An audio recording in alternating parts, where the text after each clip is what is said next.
Welcome to our end of year episode of the Encores Club when we look back at 2020 and Rhonda and I choose five of our favorite albums.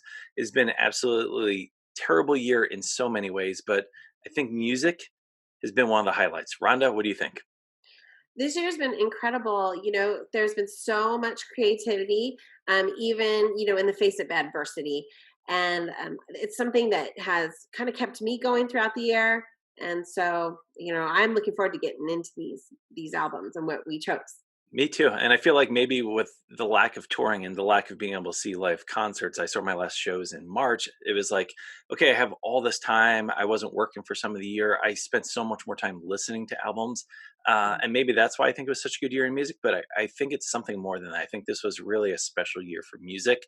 And I don't know your top five albums. You don't know mine. So I'm very excited to get into this. But before we start going into our five favorites, what are some albums that almost made your list? So I started off with probably about 20 albums on my list, and then I honed them down into about 10. And from there, I struggled. But I ended up with about four albums that were just right there. And it probably could have gone either way. So I'm going to talk about them.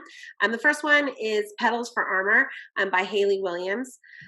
For those of you who don't know, Hayley Williams is the lead singer of Paramore, and she decided to break out on her own with some solo work this year.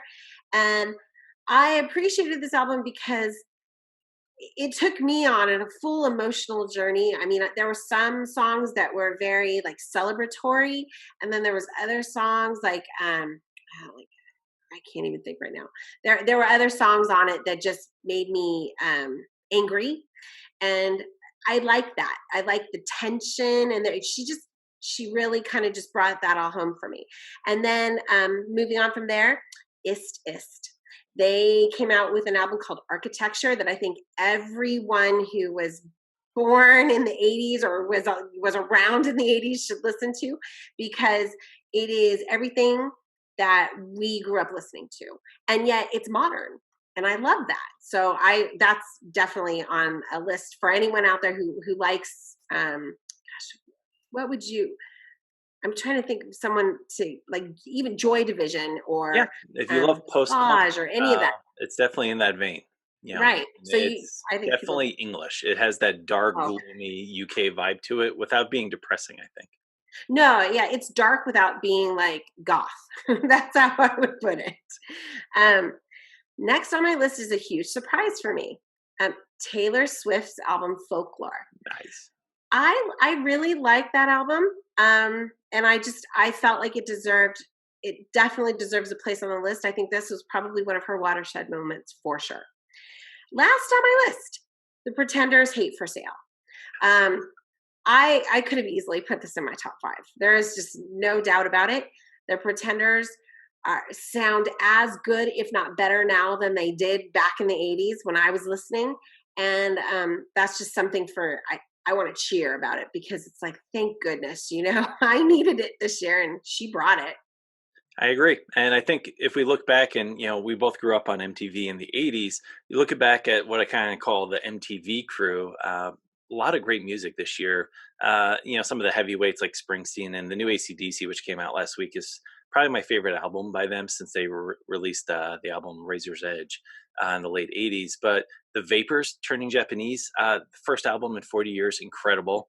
Psychedelic Furs, the whole album I enjoyed. I think the first half was a little better than the second half, but Erasure, Pet Shop Boys, two artists that made albums that are right up there with some of the best. So all those bands we loved on MTV, especially the Pretenders, I thought released some incredible music. And, as far as the Pretenders go, I would agree with you. In fact, I've gone back and listened to the Pretenders records this year. And, I keep going back to Hate for Sale. I think from start to finish is probably my favorite Pretenders album. So if you haven't heard it at home, you need to listen to it. So here's a little clip. Hate for sale, hate for sale. He won't get hung or go to jail. That was Pretenders with Hate for Sale. And, I hope everyone listens to that and goes out and gets it, because it was fantastic. So that just leads me to wonder, Jason, what is on your honorable mention list? The honorable mention list. I could just talk for days about this. And if you go to velvetrebelmusic.com, I actually put my top 20 up. And I feel like every day since then, I've changed the order a little bit because I'm still discovering some of the albums from this year. But one theme I've noticed throughout 2020 and feel like it's something that's been building is this was the year where women completely dominated music. I'm looking at all my favorite albums this year. Haim, their third album, absolutely incredible. You mentioned T Swift. I'm Mhm. mentioning T Swift. Style was always my favorite song by her, but I think it's been replaced by Mirrorball off of Folklore. I just love this Ah, album. I love the collaboration she did. And in a way, I love the fact that, she's an artist who is very much inspired by the Dixie Chicks back in the day and what they stood for. And now the Chicks are back. And Gaslighter is one of my favorite albums. Whether it was on the dance floor with Dua Lipa and Kylie Minogue, or kind of more of the faux country rock type stuff with Elizabeth Cook, indie with Phoebe Bridgers, Caroline Rose. I mean, the list goes on and on. I just think this was an amazing year for female artists, and that just speaks to the way the industry is changing, I think, and hopefully this is just opening more and more opportunities for female artists because that is absolutely fantastic. Because what they have to say to me is a lot more interesting than what a lot of these older bands that have kind of been doing the same thing for a long time have to say. One that I really wanted to put in my top five, but I couldn't really eliminate anything else. Was Dreamwife out of UK. I think Dreamwife's album, the more I listen to it, is absolutely a blast. Here's a little taste of that now. I like the way you move me. Wanna watch a scary movie. We can. So that was one of the great songs off of Dreamwife. So When You Gonna, one of my favorite albums of 2020, but we had to only pick five. So we're going to jump into right now the Encores Club five favorite albums of 2020 with Velvet Rebel and Rhonda. Rhonda, you go first. What's one of your five? oh wow. Okay. All right. So first on my list, this is in no particular order, is Frank Moody with Dream in Color. My inner dance queen this year was set alight. I didn't even know I had one, but I'll tell you, I have quite a few on my list that are in that vein, and so I'm very excited about this. Um, I first heard Frank Moody on Whoosh, which I don't know if anyone knows, but this is a radio program. It's like a podcast that Simon LeBon and Caddy Krasner, who is their social media person, they do together. And I heard a song on there. I think I heard Terra Firma on there, and I fell in love. And so I suggested, hey, let's review it, and we did. In my opinion, they are easily as good as Chic. I know that's saying a lot, but it's true, and they are actually in that vein. And I know that they must list Nile as one of their, people that they aspire to. I'm sure. The music just makes me happy. It's funky, it's dancey, it's disco. Two of my faves off the album: Dream in Color, the title track, and then Terra Firma for sure. Nice. Jason, your turn. Well, let's just get this over with. As far as favorite albums go, I'm still like mind boggled that this isn't up for a Grammy for Album of the Year. But when Fiona Apple I releases an knew it. album, it is like everything else doesn't matter. Like she doesn't even belong on any list because it's Fiona Apple. I think Vegetable Cutters was the album 2020 needed. It was a call to arms. Musically, she continues to innovate. David Bowie's Black Star is a reference point for me with this one because Oh, I everything with the instrumentation is fluid, and she just takes you on a journey. And every single album, she gets better and better. And it's like, okay, she can't go any further. And then Fetch the Bolt Cutters comes out, Under the Table, Heavy Balloon, Shamika, which is up for a Grammy for Best Rock Song. It's just incredible how much depth there is to this album. Fiona Apple is just one of those timeless artists that, it doesn't matter what year she releases an album, it's going to be the best of that year. So, for me, Fetch the Bolt Cutters, one of my five, and, one of those albums that I'll probably still be discovering stuff about it 4 or 5 years from now. It's just that much depth to it. So, as always, Fiona, thank you for making music. What else you got on your list? let's see. Do I jump around? You know what? I'm going to stay in the same vein. Let's keep One dancing. of one of my favorites that I have been listening to since we reviewed it was Sophie Ellis Bextor's Songs from the Kitchen. I'm so glad that you turned me on to that. I had no idea that I even really liked disco, but I love it. And it's just what I would call it is modern disco. It just is, and it makes me happy. And I think that's honestly why I've been turned on to these types of albums this year, because I just needed it. I needed something upbeat that wouldn't remind me of all the horrors in the world, and I'm sure I'm not alone. I'll give you a couple faves off the album. Take Me Home. Music Gets the Best of Me is genuinely yours truly in lyric form. That song is me. I also loved her version of True Faith. It's just Yeah. stellar. So I can't say enough about that album. I love it. I'm going to be listening to it for a while. Thanks, Jason. And if you're at home and you haven't watched every episode of Encores Club, our last episode was our disco episode. And I did dress up in my best John Travolta disco gear. And Sophie Ellis-Bextor and Kylie Minogue were two of the artists we discussed. Absolutely amazing year for disco. Who would have thought? I mean, the year that we can't go to the clubs is the year that all of us want to go dancing. And the Kylie album Disco really did a nice job of paying tribute to that Studio 54 era. But Sophie's definitely, and this brings in some of her older songs on that album. But, for us in America, we didn't know who she was as an artist. Most of us at least didn't know who she was. I know you and I didn't. So absolutely blast to listen to. It's one of those I put on in the car and I'm just happy.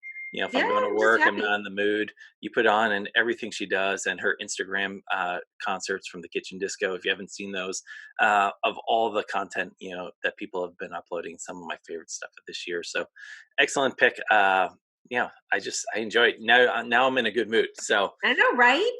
So I'm going to give you one of my five that keeps me in a good mood, and that is a band out of the UK called Shopping, All or Nothing. I love post-punk music. I also love to dance. Maybe that's because I grew up in the 80s, but for me, Shopping, they have that Gang of Four meets the Slits attitude, but it brings the B-52's party atmosphere as well. This album, I think, went up a notch for them. It's a little more polished. They brought in a lot more synths. But Rachel Agg's guitar work is always, it has a way of poking you so you don't lose focus on their politics. They deal a lot with capitalism, race, gender, things like that. So I love music with a message, but I also love to have a good time. And I think Shopping have just absolutely nailed it. They would have been my last concert of the year, but it was literally canceled one day before the show here in Las Vegas. They were canceled in San Diego the night before, and they were basically stranded here, and they had to get home. So absolutely devastating. Get to see them. I've seen them before. One of the most exciting, fun live bands out there. So Shopping, All or Nothing in my top 5 for 2020. Rhonda, what do you got? All right, it's my turn. So that means we're going to talk about the Killers. I knew it was coming. I'm sorry. I can't have a top 5 list without putting the album that I feel like I've been waiting for this album, because it's the first album they've done without Dave Kooning on guitar.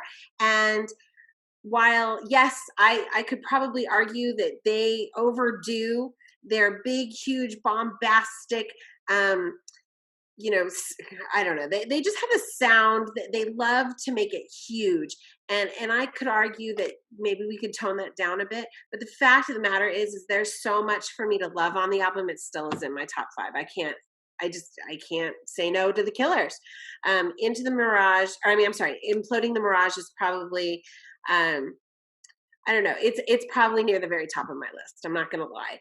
My favorites off the album are My Own Soul's Warning, Lightning Fields, and My God, which I still am waiting for the day that we actually get to go to concerts again and I can stand in the audience and cheer that with them, because I know it's coming and I just can't wait. So there you go. I'm sorry. I'm a fangirl. You don't have to apologize. I posted a Spotify playlist over at velvetrebelmusic.com of my 50 favorite songs for the year. And one of my music friends looked at it, and the first text I got said, "There's a Killer song on there." I'm like, yes, as much as I didn't want to like this album, I did. And I think Blowback is one of my favorite songs. That one made my list as one of my favorite songs of the year. Did not expect that, because for me, it was always about Hot Fuss and how they never lived up to that, but it turned out really well. So I'm not judging you. Absolutely a great album. I'm glad you're not judging. My next one is one you mentioned in your honorable mentions, and that is Ist Ist Architecture. Obviously the comparisons to Joy Division and the other post-punk gods are going to be there because of the way the band sounds, but to me, they're just a damn good rock and roll band. The song Black is one I keep going back to. It shows that they can write hooks, just as good as Coldplay and bands like that. But, they're not sacrificing their aesthetic and what they do.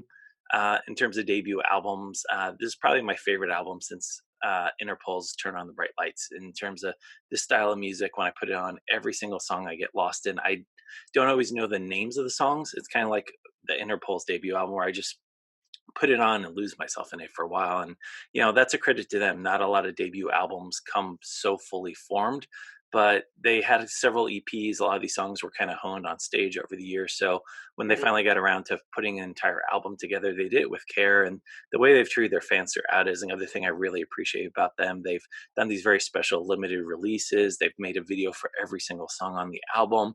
They're constantly engaging their fan base. So This is one of those bands that hopefully we get through this pandemic. Hopefully touring resumes, and hopefully they come to the United States, because they would be an absolute amazing band to see live. Fever pitched and so was skinned alive. The contours of her body shape. Okay, that was a little taste of Ist Ist architecture. If you like that dancey goth, dark wave, post-punk music, also check out Molchat Doma's Monument. It's another one I forgot to mention, my honorable mention. Absolutely amazing band out of Belarus. But we are down to our top 2 albums each. So Rhonda, I'm going to hand this one off to you. Okay. Private World came out with their debut album Aleph this year. They are amazing. I really, out of all of the bands that I found this year that I had never heard of before, and there were many, Private World wins top spot for me. I am seriously looking forward to seeing more from this band. They remind me a lot of early Aha. They just do. I can't put my finger on why. It's very melodic, very esoteric, very pure. The sound is clean. It's all the stuff that I like, and especially because it's mellow, but not like melancholy. It's just beautiful music. That's really all it is. It's beautiful. My favorites off the album: Blue Spirit, Hypnagogia, and Something Special. Those are the 3 that I love, but you can't go wrong with the album. I really highly recommend that if you were into Aha at all, even like maybe even some Erasure, even some Spandau, if you liked any of that, like throughout, their career in the 80s, I would recommend it, because they're outstanding. And I think they're just going to get better from here. I'm super excited to see what they come up with next. I can't disagree. They're in my top 20 albums, and I hear a lot of 80s Roxy music as well. I hear echoes of Brian Ferry. So really exciting debut. And you mentioned it. I thought the production on it was meticulous. I think it's just one of the best sounding albums I purchased all year. I grabbed it on vinyl when it first came out, and it just sounds absolutely amazing. Yep. All right, I guess I gotta give you one of my final 2 albums. You're not gonna be surprised by this one, because you already know I'm a huge fan of Savages, but Jenny Beth, To Love Is to Live, absolutely on my list. I love albums that take me on a journey. I love albums that challenge me. I love albums that really are something you can view as a piece of art, and Jenny Beth did all that and more. It's very fierce, it's aggressive. But at the same time, there's these touching moments within it. It's almost like the industrial din and the pastoral kind of folkiness kind of clash together at times, and there's a battle, and you come out the other end having learned a lot more about Beth as a person. I feel like she really reveals herself a lot more than she does with Savages. It's a very personal album, which I thought was incredible. The Man is probably the song people would most know because it was in Peaky Blinders, but that's just one stop along journey. I know we covered it on the Encores Club and kind of pushed you to your limit in terms of that kind of art, pop, rock type stuff, but definitely one of my favorites of the year. So Jenny Beth, thank you as always for making music, and please, let's do another Savages album. I can't wait to hear it. So that leaves one album each. Rhonda, you said you're saving the big one for the end. I have no idea what you're going to say, so I'm really excited to hear this. It's not really that it's exciting to me because I didn't know they were working on new music, but I've never been more excited than to hear that AC/DC was coming out with a new album. Nice. And I love Power Up. You know what? It's my inner rocker was finally satisfied this year. I tell you, I was so excited to hear them. And in fact, my husband, who he likes music a lot, and he actually has a pretty big vinyl collection. He doesn't usually order albums. He'll go out and like hunt them down when he's doing like, garage sales and stuff like that.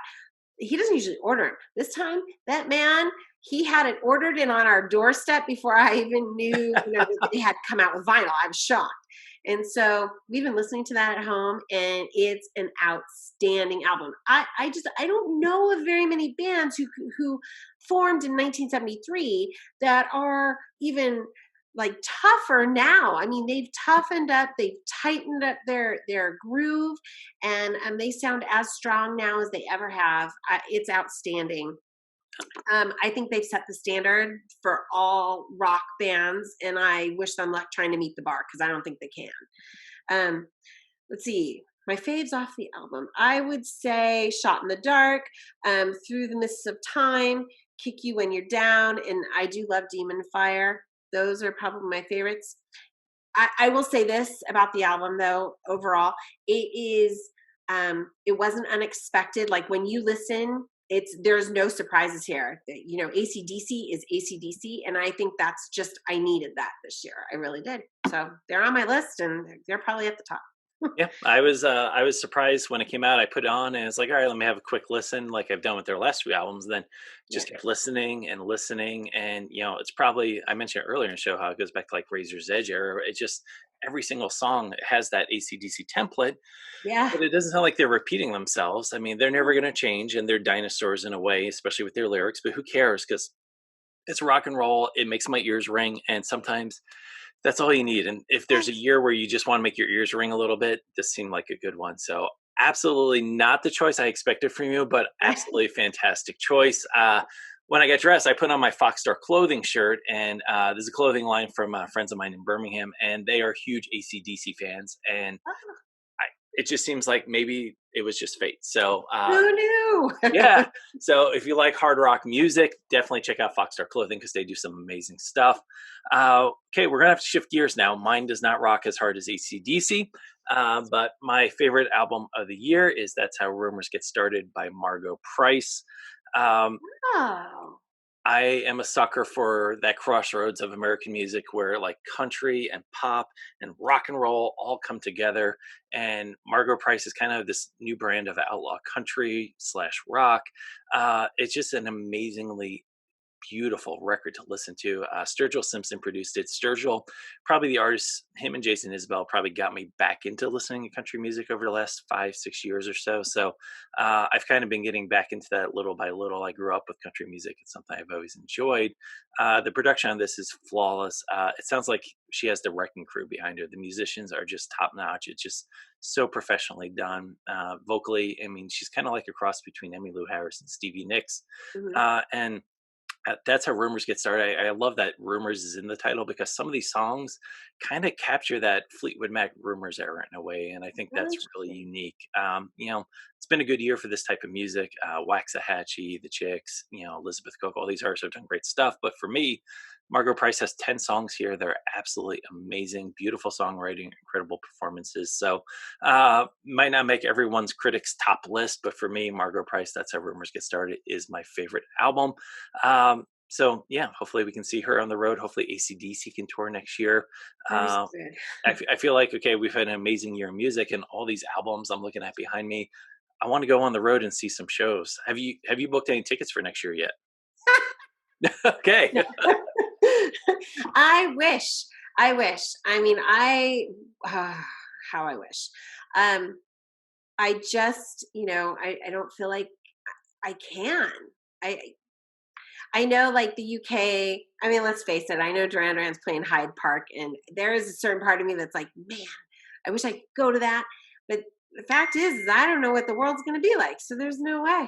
There's just, it's. I have tickets for next December, actually, like possibly a year from today, actually, for the Human League with Tom Bailey of Thompson Twins. And Yeah, that's fingers a great crossed, I feel like by next December we'll be in a good place. But I am ready to get out there and see all these bands. Hopefully, you at home watching the Encores Club, maybe that we mentioned one or two bands you haven't heard yet this year, so please check them out. And as always, buy physical product. We need to support these artists. They do not have that touring income right now, so we need to keep them going. So when the tours do start up again, we can go see all our favorite bands.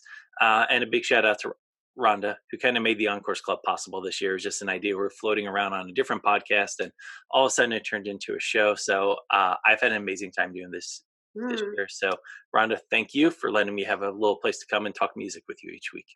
Well, thank you for doing all the production work because of that. It really is all you. And you usually are the one that puts the shows together. I just show up, with my very limited knowledge, which hopefully it'll expand a little bit more next year. Um, but I'm looking forward to doing more. So we're going to keep at it and just keep plugging away. And hopefully, we'll get a good following. I mean, Let's there's, hope so. who knows? If one person goes and buys Margo Price's album, I'll feel like, Yeah, yes, the show we was did our totally good. job. So if you like the Encores Club, hit subscribe below or somewhere in the comments. You techie people know how to do all that. But follow us. We'll be doing a lot more shows in the coming year. Have a safe holiday season, and we will see you again soon. Take care. Bye.